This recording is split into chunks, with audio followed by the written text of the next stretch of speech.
I read The Great Believers by Rebecca Makkai. Let's talk about it. The Great Believers follows two characters in different timelines who are a part of one friend group. Our two main characters are Yale in 1980 Chicago and Fiona in 2015 Paris.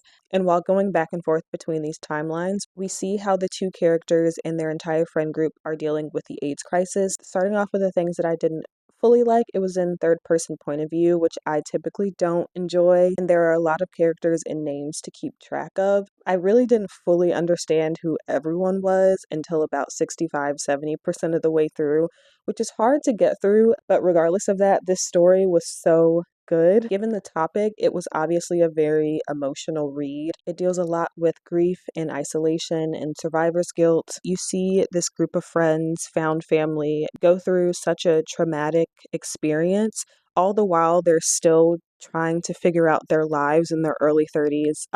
When we are looking at Yale, and then Fiona, who is in her 50s in Paris. Even though I wasn't alive in the 80s, I've heard that this is really well researched. As someone who's lived in Chicago and also briefly lived in Paris, it was nice to see these cities and places represented. There are times where I'm like, oh, I know exactly where that is. I know where those streets are. This also reminded me a lot of early 2020 COVID pandemic when it first started and how the disease was just politicized and stigmatized. It kind of put things in perspective for me that things really don't change that often. Yes, things evolve and yes, things progress in some ways. A lot of the times we are kind of living in a loop of crisis after crisis, and people kind of stay the same. This is a book that I would absolutely recommend. It is definitely an emotional roller coaster, but I promise it is worth every tear.